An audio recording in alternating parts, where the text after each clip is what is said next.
Bueno, Dios les bendiga, amada iglesia. Pueden sentarse si no es que ya está sentado en casa. Y es para nosotros realmente algo muy especial el poder estar hablándole a unas cámaras, pero saber que detrás de esas cámaras están ustedes, los miembros de Betania Church aquí en Modesto, nuestros hermanos de allá de Betania, México, en Arizona, en otros lugares de aquí de California, y nos complace realmente que ustedes estén ahí cada día, esa semana tan especial. Y bueno, de parte de nuestro pastor principal, el pastor Alfredo, un servidor, toda la familia pastoral, la familia Villatoro, queremos que sepan que cada noche estamos orando, estamos meditando en el Señor, estamos poniendo cada uno de ustedes en las manos del Señor, y nos da mucho gozo también recibir mensajes, llamadas y algunas fotografías de algunos hermanos que están viendo el servicio, que están en comunicación. Amados, a todos ustedes, que Dios les bendiga en el nombre de nuestro Señor Jesucristo. Bueno, vamos a entrar, acomódese porque vamos a hablar unos breves minutos acerca de esta reflexión del día de hoy, jueves, conocido como el jueves de intimidad. Y quiero leerle para usted los siguientes versículos. El primer día de la fiesta de los panes sin levadura, vinieron los discípulos a Jesús diciéndole, le dijeron esto, pero esta forma de pregunta en la Biblia: ¿dónde quieres que preparemos para que comas la Pascua? Una pregunta interesante. ¿Dónde quieres que preparemos para que comas la Pascua? Esto incluye entonces o nos adjudica un trabajo a nosotros hacia Jesús. Hay algo que nosotros tenemos que hacer para que Él pueda celebrar la Pascua y esa comunión que Él ha deseado desde que el hombre pecó en el huerto del Edén sea una realidad. La comunión entre Él y sus hijos, el Creador y su creación.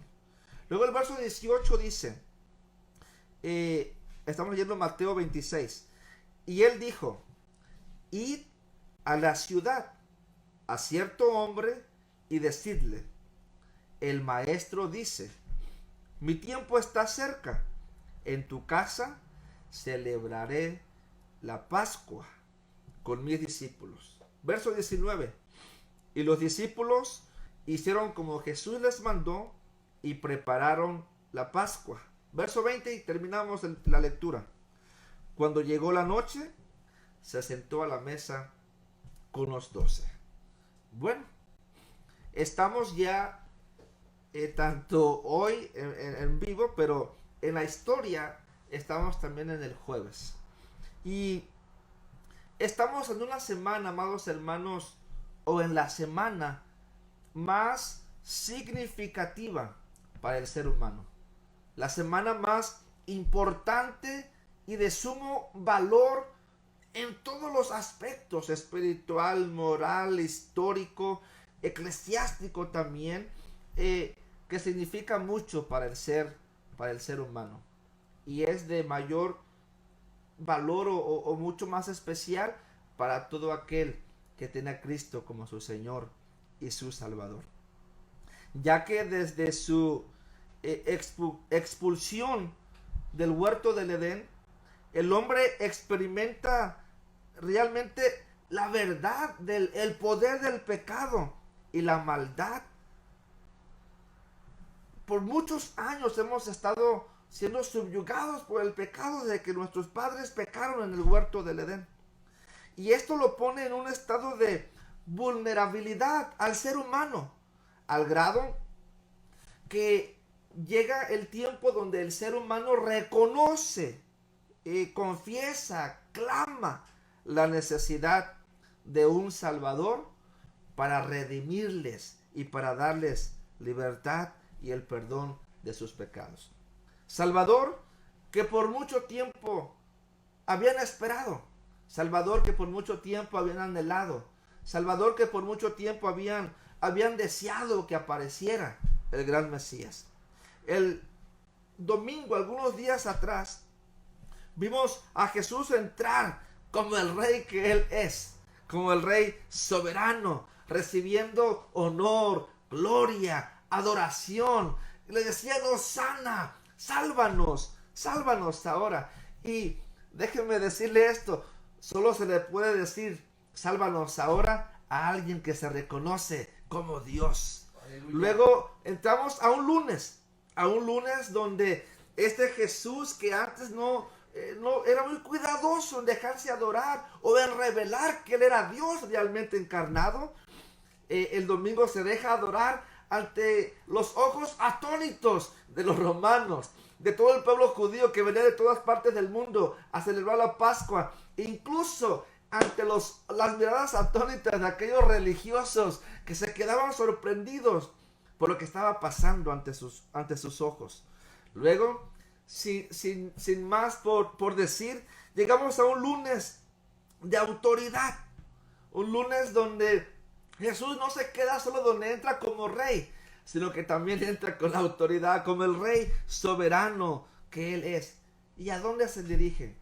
Se dirige a purificar su casa, el templo, el lugar donde Él establece ahí, que lo habían convertido en un tianguis, en un remate, en un flea market, en un lugar de ventas, o como me acaban de enseñar, en un sobre ruedas, según allá los tijuanenses o en Tijuana.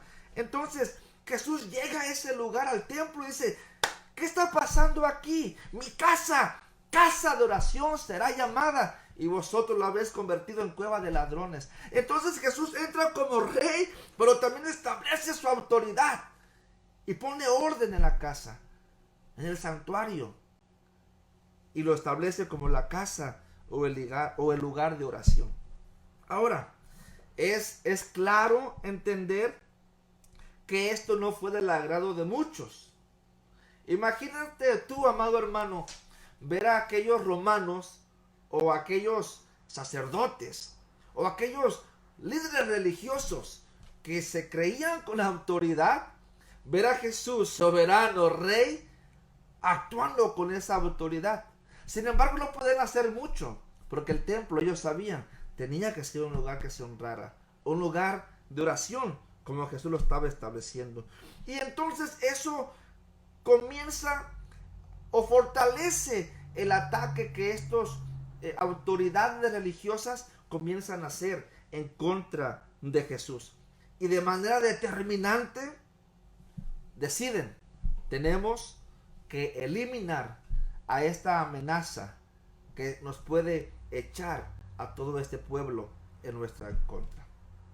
Con ese corazón y esa mente perversa, entramos a un martes donde ellos tienen el único fin de hacer caer a Jesús, el único fin de avergonzarlo, de humillarlo, de provocarlo, de hacer que Él cometiera errores para que ellos pudieran agarrarse de algo e irse en contra suya. Estos líderes religiosos buscaban cualquier oportunidad de exponer a Jesús, uno o de dos maneras. Y no voy a meter mucho en esto, pero eran las dos opciones que ellos querían que pasara. Uno, con las preguntas que le hacían y con los ataques que constantemente le hicieron este día ante multitudes donde Jesús estaba actuando con poder y como el rey que Él es. Ellos querían que Jesús, con su respuesta, uno, se convirtiera en un blasfemo al quererse presentar como Dios, y entonces ellos poder usar la ley para aprenderle. O la otra opción era que con las respuestas que Él diera, equivocadas, esperando que fueran equivocadas ellos, entonces Jesús se exponiera o se expusiera como un revoltoso que estaba levantando al pueblo en contra del imperio romano, y así ellos podrían ir con los romanos y que ellos pudieran venir en contra de Jesús. Pero para la sorpresa de ellos, Jesús conoce los pensamientos aun cuando ellos todavía no salen o no llegan a nuestra boca. Y entonces, sin embargo, en cada enfrentamiento que ellos tuvieron, Las respuestas de Jesús, ¿cómo los dejaron a ellos? Atónitos, callados, silenciados, sin palabras, eliminando entonces la opción que ellos tanto deseaban: agarrarlo, eliminarlo y que esto se terminara de una vez para siempre. Después de un día tan desgastante como lo es el ser atacado constantemente y saber que están en contra de ti gente con poder y con autoridad, después de un día tan desgastante física, mental, espiritualmente, y de, escucha esto, y de Jesús ver tanto odio, tanta maldad, tanto rencor, tanto desprecio, tanto deseo de aniquilarlo, de matarlo, de desaparecerlo, cuando lo único que él hacía era sanar enfermos, levantar muertos, dar libertad al que estaba cautivo y traer bendición al pueblo, ir al pobre, al desventurado y darle esperanza y el confort que ellos necesitaban. Después de un día tan difícil, por así decirlo, entonces Jesús decide encaminarse a la aldea de Betania, a un lugar de descanso, a un lugar de intimidad, a un lugar donde están sus verdaderos amigos. Yo no sé tú, pero estar con gente que te ama, que te quiere, que te apoya, es algo excepcional. Estar rodeado de víboras y serpientes y de gente que te está buscando hacer un daño, eso no es nada agradable. Entonces Jesús va a Betania, así como nuestra iglesia de Betania es un lugar para todos, donde hay amor y armonía. Jesús llega a la casa de su amigo Lázaro, María, Marta, un lugar donde hay intimidad, donde hay amor, donde hay sinceridad, donde hay pasión, donde existe todo lo contrario que él acababa de experimentar un día antes.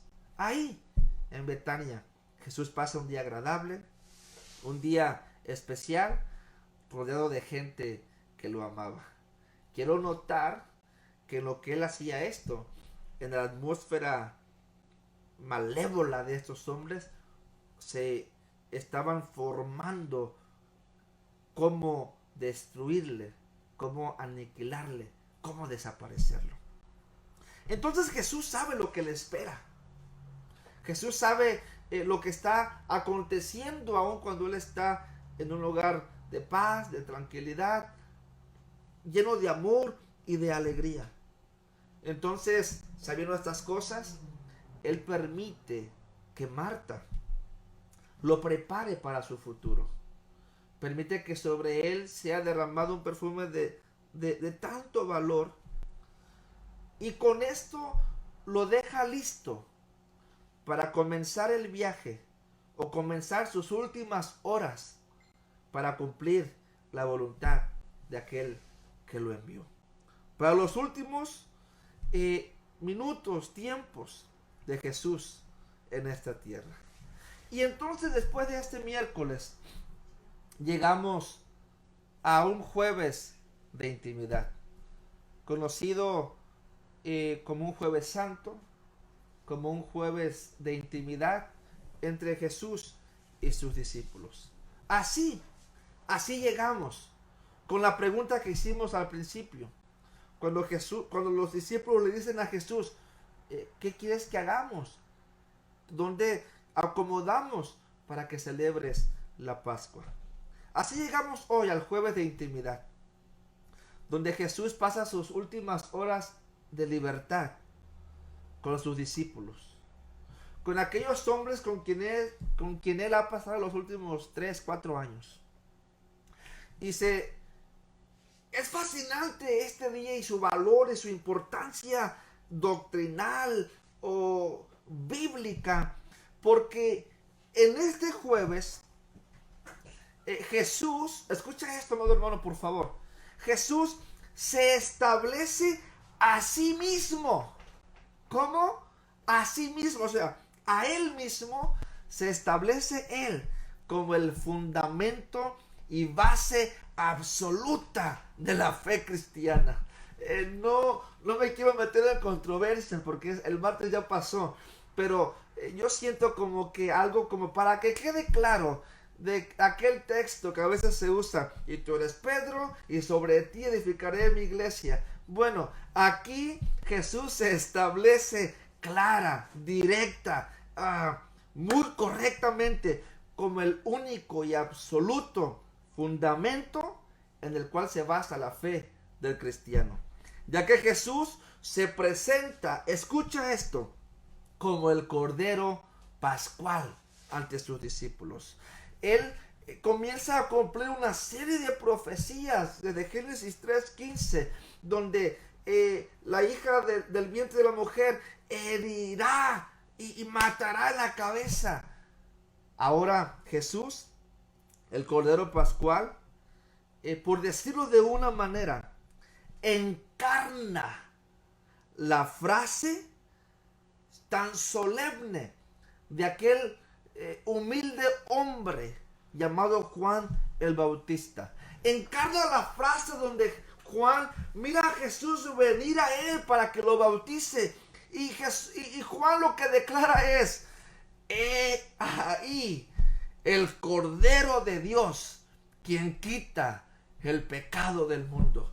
Jesús comienza a encarnar esa gran verdad. Incluso Juan el Bautista dice: tú deberías de bautizarme a mí, ¿quién soy yo?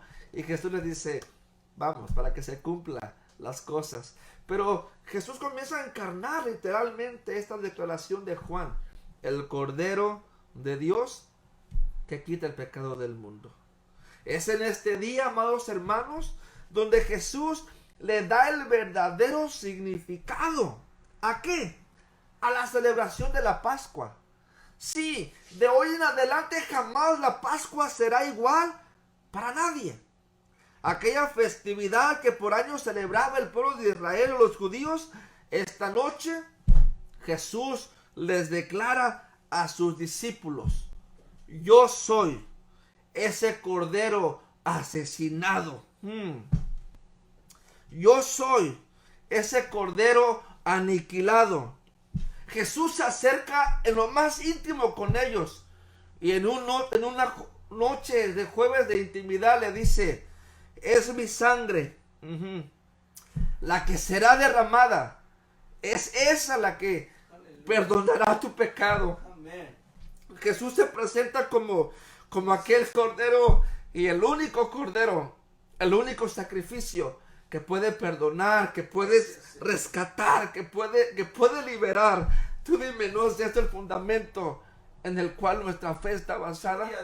En aquel Hijo unigénito que se despojó de sí mismo para traernos redención. Entonces Jesús le dice esto a sus discípulos: yo soy el cordero, yo soy aquella figuración de los animalitos que por años ustedes han derramado. No más, yo he venido y ha sido mi cuerpo el que será quebrado, es mi sangre la que será derramada para el perdón de sus pecados, con el propósito de que toda la humanidad sea salva. No sé si puedes alabar a Dios allá en casa, pero es el propósito por el cual Dios o Jesús viene a este mundo. Ahora, esta revelación tan contundente, esta revelación tan clara, y quiero hacer algo aquí. Jesús por mucho tiempo se le había cuestionado: ¿eres tú el Mesías? ¿Eres tú Dios? ¿Eres tú el que esperamos? Y Jesús se mantenía en cumplir la voluntad del Padre solamente. Y decía: no ha llegado mi tiempo. Pero carambas, el tiempo llegó y Él no se limitó a nada. Se presentó tal y como Él es, el Dios encarnado, el Verbo hecho carne, lleno de autoridad y lleno de la gloria del Padre, para su gloria y para su honra. Entonces, imagínate tú, Jesús y sus discípulos en la mesa, en el aposento que se preparó. Y ellos reciben esta revelación tan no sé, tan clara, tan directa, tan así, ¡pum! Yo soy. Ellos creían muchas cosas, pero les hablaba por parábolas Jesús, pero ahora le dijo las cosas en claro y en directo. Entonces, esta revelación de Jesús a sus discípulos, tan clara, los deja sin palabras, los deja atónitos, los deja en un estado de shock. Y es para comprenderse, porque Jesús era la cobertura de ellos, Jesús era su maestro, Jesús era el todo de estos hombres. Ellos cuando decidieron venir a Jesús, Jesús les dijo, hey, escuchen esto, yo no tengo dónde poner mi cabeza, yo no tengo dónde dormir, sé para lo que vienen. Y ellos decidieron dejarlo todo por Jesús. Y ahora Jesús les dice, yo soy el Cordero, me van a matar y me voy a ir. Ellos se quedan en shock, se quedan atónitos, se quedan sorprendidos, sin palabras. Y es ahí donde entra la lectura de Juan capítulo 14. Porque lo que te acabo de comentar está en Juan 13.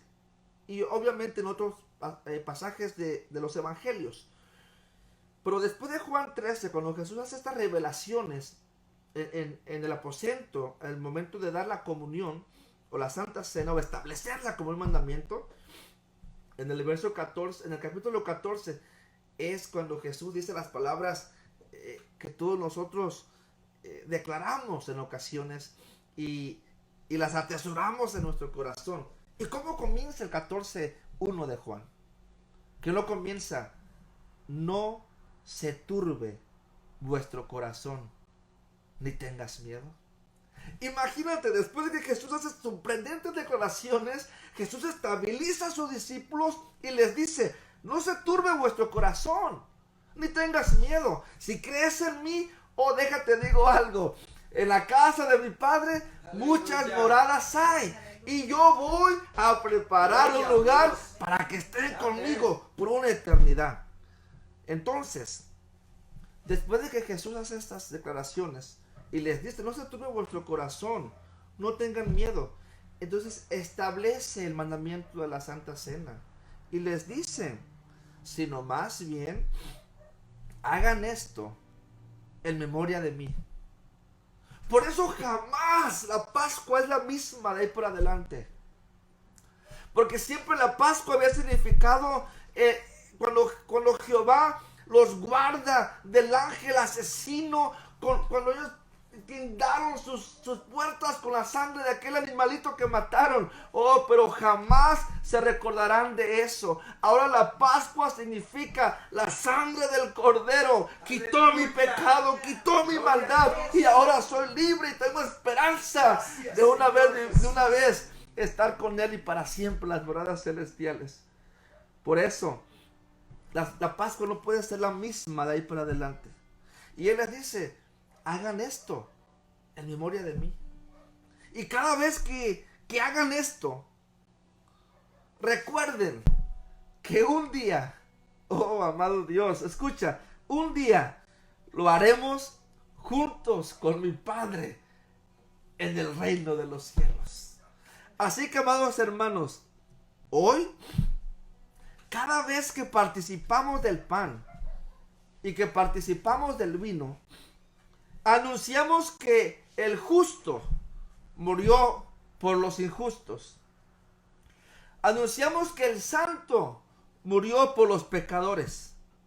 Pero también nos consolamos con aquella gran verdad, que Él vendrá otra vez y nos tomará para poder vivir una eternidad con Él en los lugares celestiales. No sé si puedes alabar a Dios en casa por esta gran verdad. Por eso nos animamos con esta verdad los unos a los otros. Por eso uno de los otros mandamientos que Él dio en ese día fue, ámense los unos a los otros. Porque un día Él vendrá y entonces participaremos de esta cena con nuestro Padre en las moradas celestiales.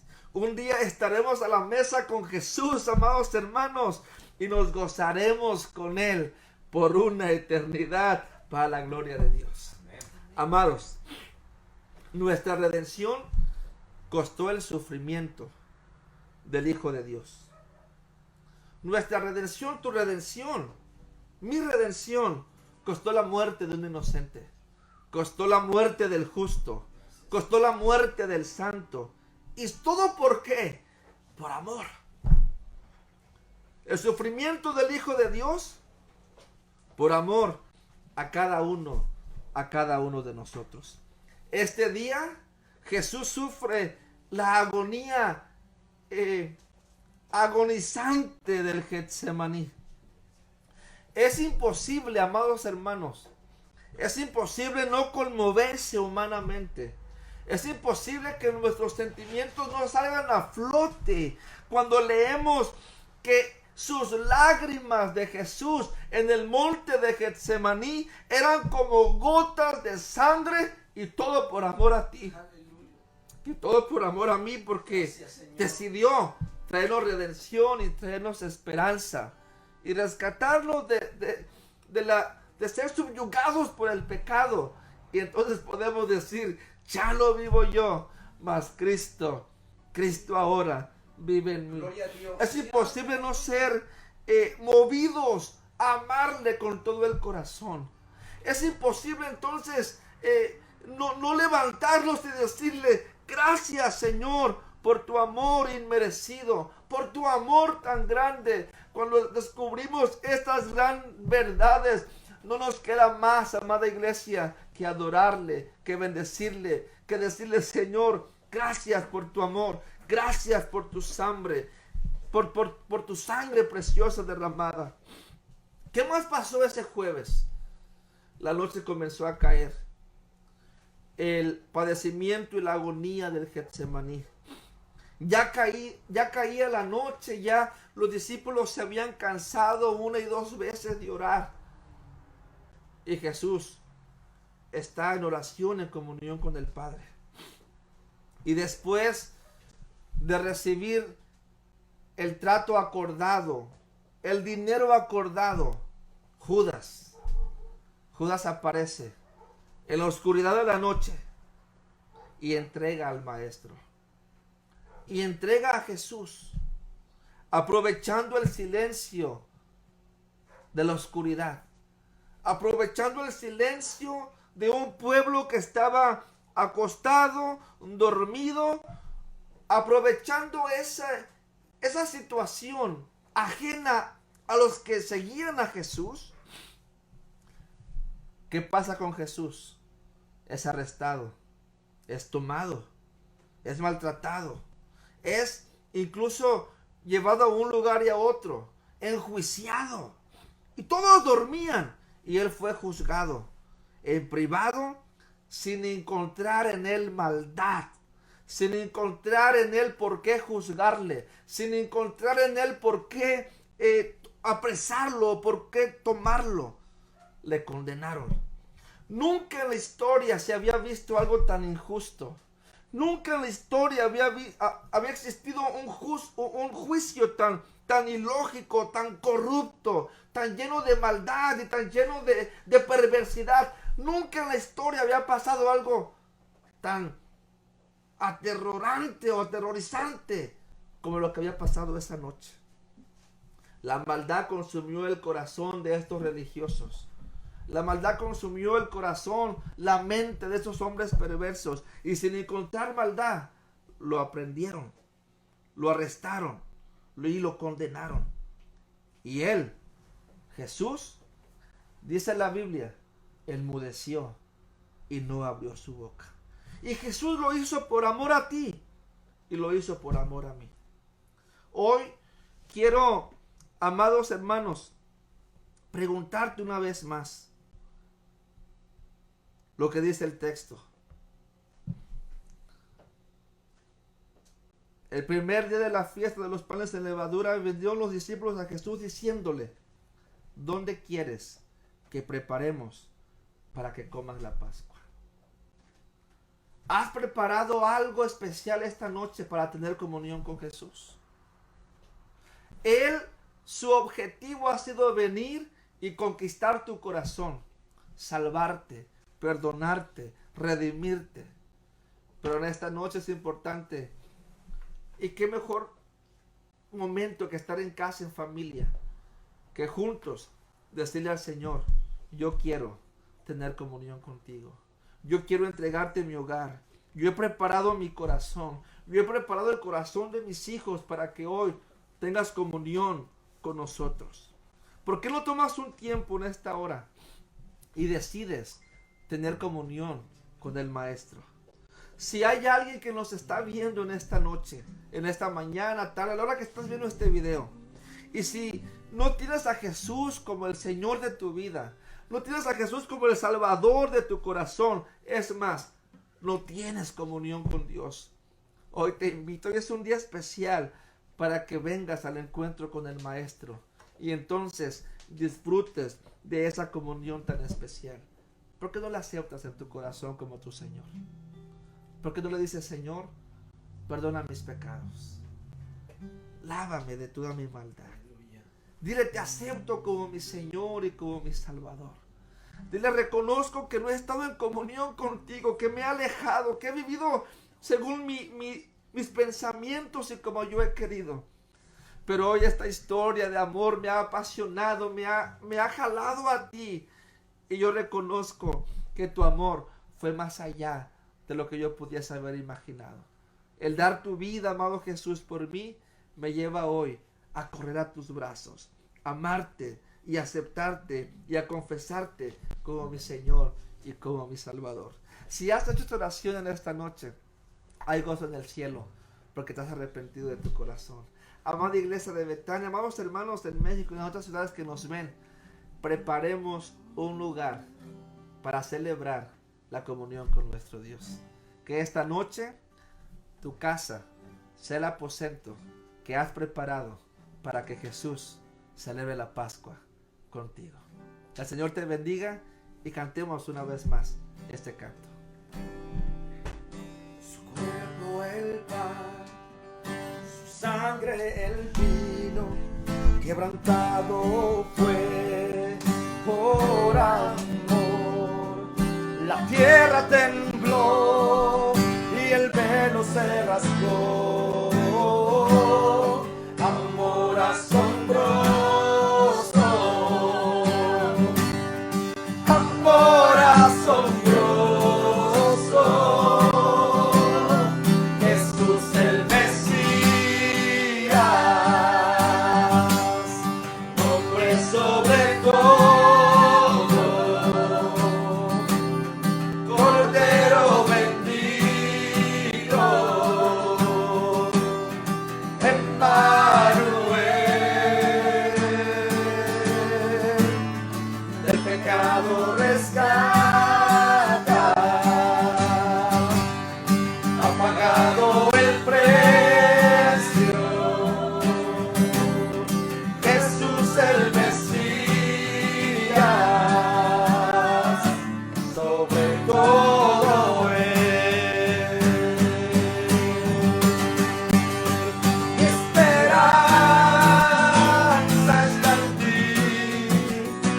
Esperanza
Queridos hermanos, ¿han escuchado esta palabra del jueves de intimidad? Sin lugar a dudas, la muerte de Jesucristo, cuando Él establece la Santa Cena, es el cuerpo de la comunión. El cuerpo de la comunión es el establecimiento de la unidad de su iglesia. Ahí rompe todo el odio y todo el rencor, y todos los que somos de Cristo, cuando celebramos la Santa Cena, manifestamos al mundo que estamos unidos para gloria de su precioso nombre.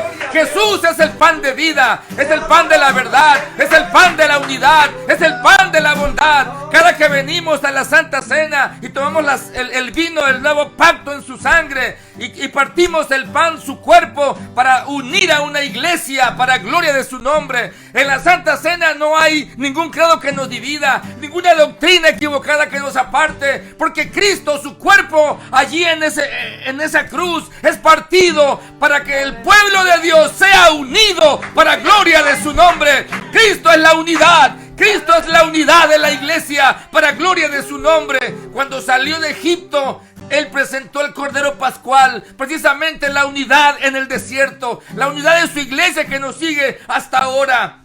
Hay tanto que decir el día de intimidad, porque San Juan nos presenta un lado muy lindo también.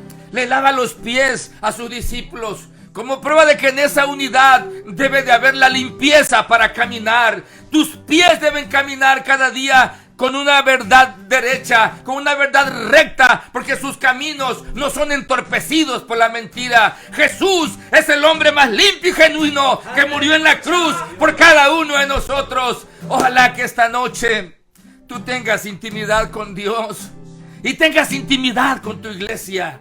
Donde tú te congregas, tengas intimidad con los tuyos. Tengas intimidad con tu pastor. Tengas la amistad linda con todos los miembros de tu iglesia. Porque la muerte de Cristo, si no nos une, de nada sirve para nosotros. Pero si la muerte de Cristo une a la iglesia, sin diferencias de credo, sin diferencias doctrinales, si ella nos une, entonces diremos: valió la pena que hayas muerto en la cruz del Calvario. Amén. Porque somos un pueblo en ti para gloria de tu nombre. Jesús, el Cordero de Dios, está con nosotros. Aleluya, aleluya. Jesús el Mesías. Adórale hoy, adórale hoy. Aleluya, aleluya. Cordero bendito. Aleluya, gloria a Dios. Sí, Señor. El pecado rescata. Aleluya. Ha pagado el precio. Jesús el Mesías. Oh, sobre todo es Jesús el Mesías. Todo es. Aleluya. Denle un fuerte aplauso al Señor en sus hogares. Bien, queridos hermanos, mañana viernes, sin lugar a dudas, es donde empieza a ser la curva más alta del sacrificio de Cristo. Porque todos sabemos que esta noche de jueves es apresado a las 12 de la noche y llevado ante Anás y Caifás, a Herodes y a Pilatos, para hacerle un juicio apresurado y llevarlo condenado a las 9 de la mañana a la cruz del Calvario. Sin un juicio justo, sin un juicio equitativo, sin un juicio donde tuviera la oportunidad de presentar una buena defensa. Pero así estaba escrito de él. Así es que mañana te invito, Iglesia Betania, para que todos estemos a las 7:30. Vamos a tener una charla sobre las 7 palabras. Vamos a hablar un poco sobre el acontecimiento de su muerte en la cruz. Y sin lugar a dudas, será maravilloso que tú y yo estemos juntos. Amén. Por último, quiero aconsejarte, mantente como lo hacían los judíos. 40 días antes, limpiaban sus casas, limpiaban sus tiendas, purificaban sus corazones, para que pudieran comer el Cordero Pascual el día que hacían esta fiesta. Inclusive dejaban sus casas y se iban y acampaban alrededor del templo, sea en el desierto o sea en Jerusalén, y celebraban esa fiesta. Santificaban inclusive hasta sus animales, santificaban sus ollas donde cocían las comidas. Hoy te pido que tú estés en santidad, que vivas una vida limpia. Por eso Jesús lavó los pies de sus discípulos, manifestando la manera limpia en que debemos de caminar en Cristo, para gloria de su precioso nombre. Recibe un abrazo de todos nuestros hermanos, de todo el equipo pastoral, de todos los líderes de la iglesia, y que Dios te bendiga. Gracias por sintonizarnos. Gracias Betania México, gracias Betania en Texas, gracias a mis hermanos de Stockton, Betel en Stockton, a mis hermanos de Perú, en Tijuana, a mis hermanos, Dios les bendiga a todos, a mis familiares que nos miran en Tijuana, Dios les bendiga a todos que nos sintonizan, Dios les guarde, Dios les fortalezca, y mañana los esperamos aquí para continuar con esta semana de la pasión de un hombre. Tanta fue su pasión que lo llevó a morir por cada uno de nosotros. Quien te ama, su nombre es Jesucristo. Aleluya. Que Dios te bendiga y que Dios te guarde. Gloria a Dios. Amén. Amén.